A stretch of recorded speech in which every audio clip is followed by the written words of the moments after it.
नमस्कार। आप सबका बहुत बहुत स्वागत है। आज हम रेकी के इतिहास, रेकी कहाँ से आई, क्या इसके उपयोग हैं, कैसे ये काम करता है, कैसे ये सीखा जा सकता है, क्या इसके कोई नुकसान भी हैं या फ़ायदे ही फ़ायदे हैं, सभी चीज़ों के बारे में आज हम विस्तार से जानेंगे। सर्वप्रथम बात करें रेकी के बारे में, तो रेकी एक आध्यात्मिक विकास पद्धति है जिसका विकास 1922 में मिकाओ उसुई ने किया था। यह तनाव और उपचार संबंधी एक जापानी विधि है जो काफ़ी कुछ योग जैसी ही है। काफ़ी इसके बारे में मान्यता है कि रेकी का असली उद्गम स्थल भारत ही है। सहस्रों वर्ष पूर्व भारत में स्पर्श चिकित्सा का ज्ञान था।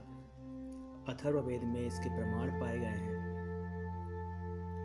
यह विद्या गुरु शिष्य परंपरा के द्वारा मौखिक रूप में विद्यमान रही है। लिखित में यह विद्या न होने से धीरे धीरे इसका लोप होता चला गया। 2500 वर्ष पहले बुद्ध ने यह विद्या अपने शिष्यों को सिखाई, जिसे देशों में समय समय में जंगलों में घूमते हुए उन्हें चिकित्सा सुविधा का अभाव न हो और वह अपना उपचार खुद कर सके, इसलिए उन्हें सिखाया गया था। भगवान बुद्ध की कमल सूत्र नामक किताब में इसका कुछ वर्णन है। यहाँ से यह भिक्षुओं के साथ तिब्बत और चीन होती हुई जापान तक पहुँची है। जापान में इसे पुनः खोजने का काम जापान के संत डॉक्टर मिकाओ उसुई ने जीवन काल में 1869 से 1926 में किया था। इसकी विचारधारा अनुसार विरजा जीवित प्राणियों से ही प्रभावित होती है। रेकी के विशेषज्ञों का मानना है अदृश्य ऊर्जा को जीवन ऊर्जा या की कहा जाता है और यह जीवन की प्राण शक्ति होती है। विशेषज्ञ कहते हैं कि की हमारे आसपास ही है और उसे मस्तिष्क द्वारा ग्रहण किया जा सकता है।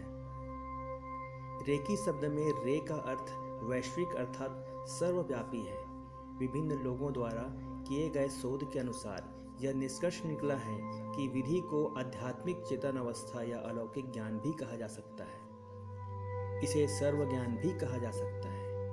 इसके द्वारा सभी समस्याओं की जड़ में जाकर उसका उपचार खोजा जाता है और बहुत तरह के औषधि के तौर पर भी रेकी को बहुत पसंद किया जाता है। रेकी में मान्यता है कि जब कोई प्राणी है कि उसके इर्द गिर्द बनी रहती है, जबकि उसे छोड़ जाती है अर्थात उसकी प्राणों की मृत्यु होती है।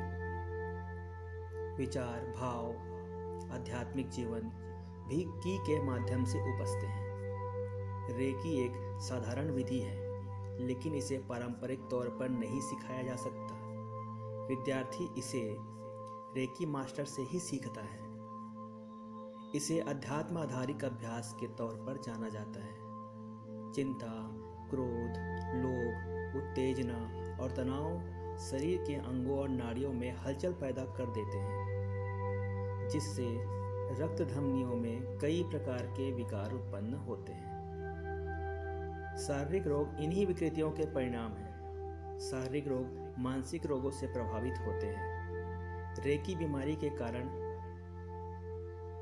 को जड़ मूल से नष्ट करती है, स्वास्थ्य स्तर को उठाती है, बीमारी के लक्षणों को दबाती नहीं, बल्कि रेकी द्वारा मानसिक भावनाओं का संतुलन होता है और शारीरिक तनाव, बेचैनी व दर्द से छुटकारा भी मिलता है।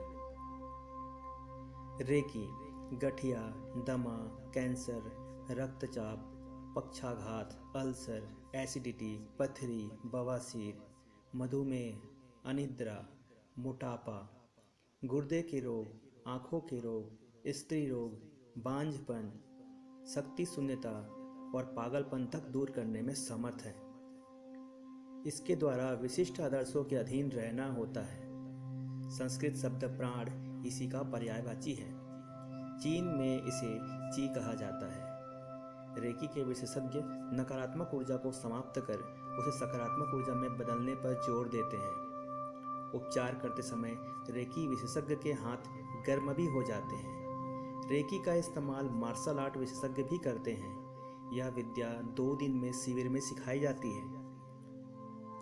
इसमें लगभग 15 घंटे का समय होता है। इस शिविर में रेकी प्रशिक्षक द्वारा व्यक्ति को अटूनमेंट यानी कि इनिशिएशंस या शक्तिपात प्रदान की जाती है। इससे व्यक्ति के शरीर में स्थित शक्ति केंद्र, जिन्हें चक्र कहते हैं, पूरी तरह गतिमान हो जाते हैं, जिससे उनमें जीवन शक्ति का संचार होने लगता है। रेकी के प्रशिक्षण मास्टर ग्रैंड मास्टर 5 चरणों में देते हैं। पहला प्रथम डिग्री, दूसरा द्वितीय डिग्री, तीसरा तृतीय डिग्री, चौथा करुणा रेकी और 5वां मास्टर रेकी।